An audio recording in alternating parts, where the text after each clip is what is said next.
Pasando al capítulo 2, dándole continuación al ejercicio que veníamos analizando, que lleva su tiempito, vamos a suponer ahora que nos plantean, y que es lo normal, está dentro de lo normal, un ejercicio con cuatro conductores. Tenemos intensidad 1, intensidad 2, intensidad 3, intensidad 4.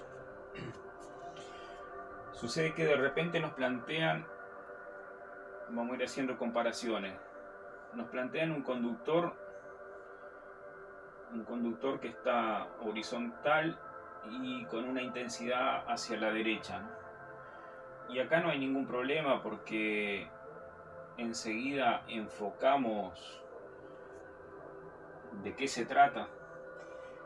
Puede ser un conductor vertical con una intensidad hacia abajo o con una intensidad hacia arriba, pero acá nos ponen una perspectiva en la cual se está observando, por ejemplo, esto se supone es un ojo, se está observando esta sección transversal, entonces observo el punto y observo la circunferencia, esta intensidad 1, intensidad 2, la intensidad 3, o sea, la corriente saliente del conductor de la sección transversal, entonces saliente de la pizarra.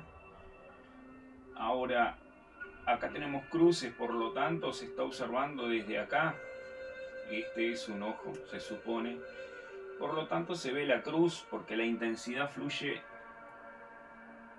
hacia, alejándose de la vista, por lo tanto cuando vengo acá de esta forma, acá es entrante, acá es entrante, acá es saliente y acá saliente. ¿Cuál es el desafío? El desafío es que tenemos un cuadrado de arista A y tenemos las diagonales del mismo y tenemos que trazar los vectores campo magnético en la intersección de las diagonales. ¿Cuántos conductores, cuántas intensidades de corriente se tienen? 1, 2, 3, 4. ¿Cuántos vectores campo magnético se van a tener? 4. Cada intensidad genera un campo magnético. En este punto van a existir 4 campos magnéticos superpuestos en ese punto. Y como están superpuestos en ese punto, se suman vectorialmente. Empecemos con el desafío. El desafío es, si esta es la sección transversal del conductor, la corriente es saliente, nosotros tenemos por acá una circunferencia que es la línea que representa imaginariamente la línea de campo magnético entre el centro del conductor y el punto de intersección de las diagonales donde hay que determinar dicho campo magnético.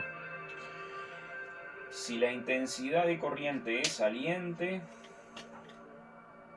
yo voy a colocar el pulgar saliente porque por definición la regla de la mano derecha implica pulgar en el sentido de la corriente, roto la mano, roto, observo con atención y digo, bueno, este es el punto, preciso una tangente y la yema de los dedos me indican más o menos hacia arriba o más o menos hacia abajo y nos indican más o menos hacia arriba, pero este es el radio de dicha circunferencia, por lo cual este es el vector campo magnético 1 porque es el generado por la intensidad 1.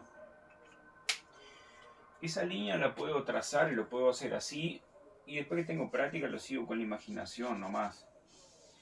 Porque ¿qué sucede? Que si tenemos 4 intensidades tengo 4 líneas de campo magnético. Entonces ahora para la intensidad 2 tenemos el centro del conductor y la intersección. Por lo tanto hay otra línea de campo magnético que corresponde a esta intensidad de corriente. Entonces acá se superpone a este vector otro vector que es el vector campo magnético 2 generado por la intensidad 2.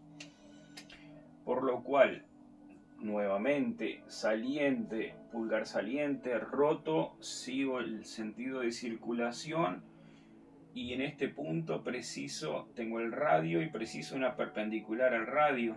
Entonces esta es la dirección y sentido del campo magnético 2.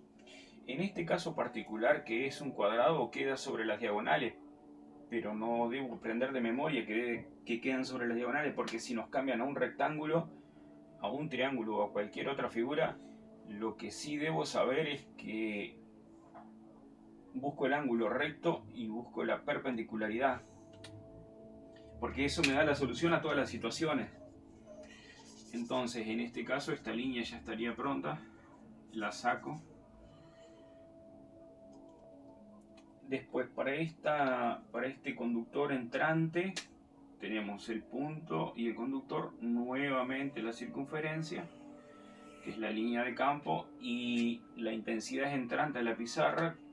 Pretendo, jugando con la imaginación, que el pulgar entra a la pizarra, giro, continúo el giro y continúo el giro completo, y observo que este es el radio, por lo tanto tiene que quedar una perpendicular al radio. Como ya hay un vector, coloco otro a continuación, que se llama método del polígono, cuando se pone un vector a continuación del otro, y este es el vector campo magnético 3, porque es generado por la intensidad de corriente 3, o sea, por el movimiento de cargas eléctricas existente en el conductor 3.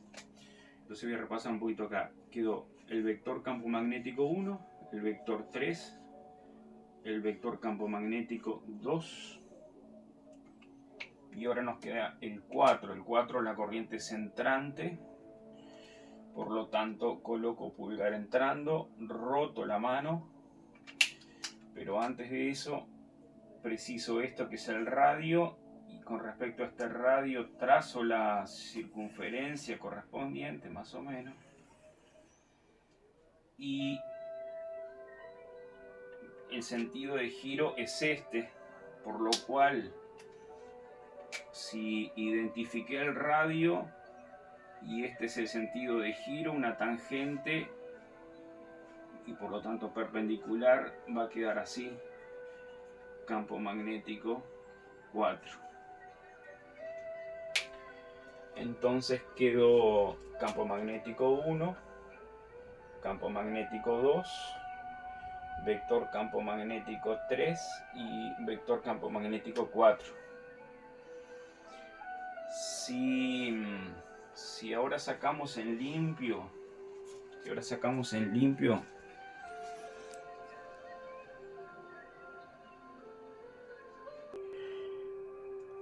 continuando con la finalización del ejercicio, podemos sacar el punto de intersección, trazar el vector campo magnético 1, uno a continuación del otro, campo magnético 3. Se sabe que ambos vectores, los 4 vectores, están superpuestos en este punto. Vector campo magnético 2 y vector campo magnético 4.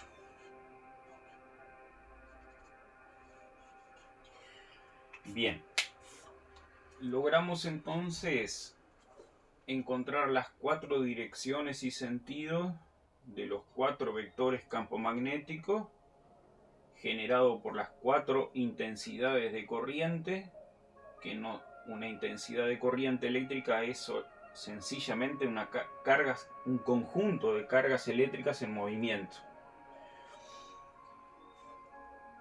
En este caso se consideran cargas positivas en movimiento, por el sentido convencional de la corriente eléctrica.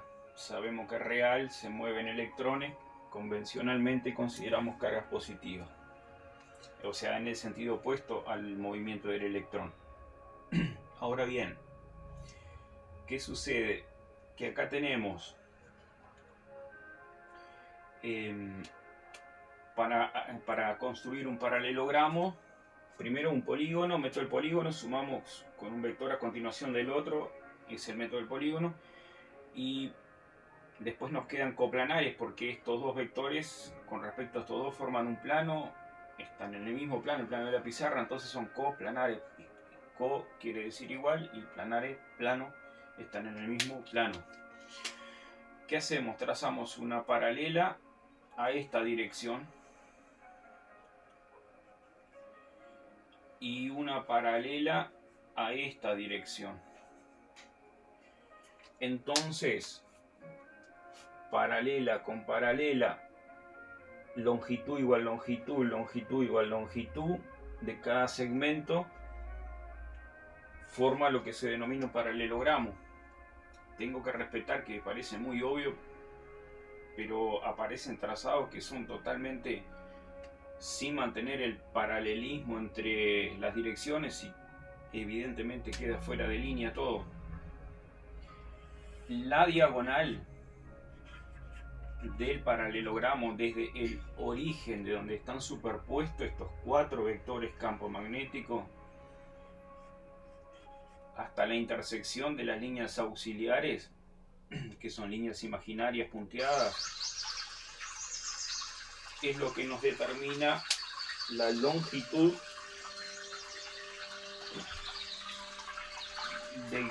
de la orientación y la longitud del vector campo magnético neto.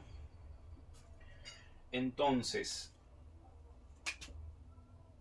la suma de estos 4 vectores vectorial, la suma vectorial de estos 4 vectores es este vector de color rojo.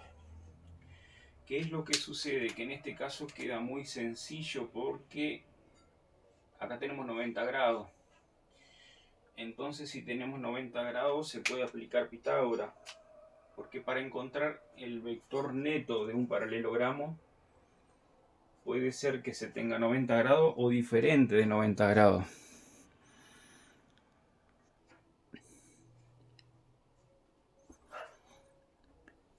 Teniendo 90 grados entre los vectores, acá lo que hacemos para obtener el módulo del campo magnético neto es, voy a llamarle B', y B' es la suma del módulo del campo magnético 1 más el 2. B segunda es la suma del módulo del campo magnético 2 más el módulo del campo magnético 4. De acá se van a obtener números expresados en Tesla, que es la unidad del campo magnético,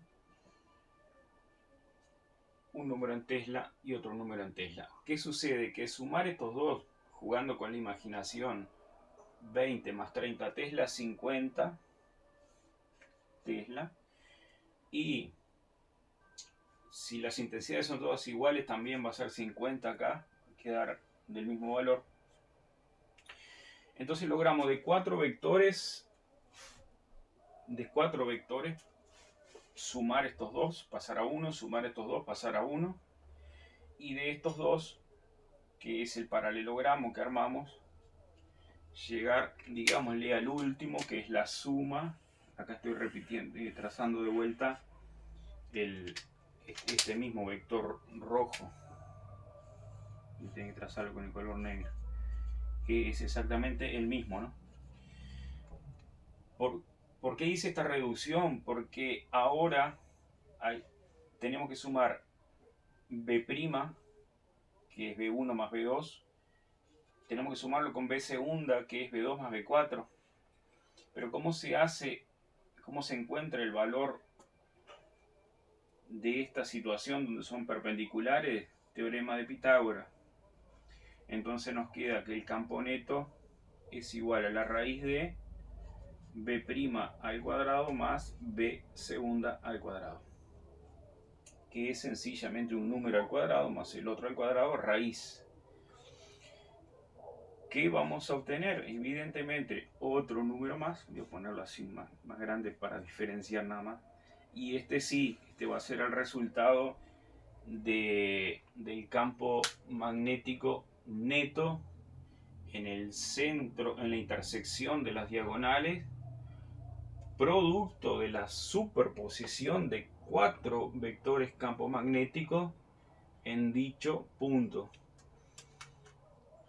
Por ser el campo magnético una magnitud vectorial, implica ya un conjunto de cálculos mucho mayor que si fueran magnitudes escalares. Entonces, por acá finalizaría el análisis vectorial de la situación. Había puesto por allá que no fue necesario, no era la idea. Cada uno de los campos se lo determina como el producto de la constante por la intensidad sobre la distancia. La constante yo coloqué el valor 2 por 10 a la menos 7. La intensidad depende del valor que nos den. 1 miliamper, 5 miliamper. Y la distancia es la distancia que hay entre el conductor y el punto. Supóngale que el radio que tomamos nosotros, o en aquel caso la mitad de la diagonal, que era un cuadrado así, supongamos que si la diagonal es 20 centímetros, bueno, el radio, o sea, la distancia del conductor al punto va a quedar 10 y 10, o sea, el valor que sea. Eso es la distancia que va sustituida acá, es desde la intensidad de corriente hasta el punto donde se determina el campo magnético en su módulo.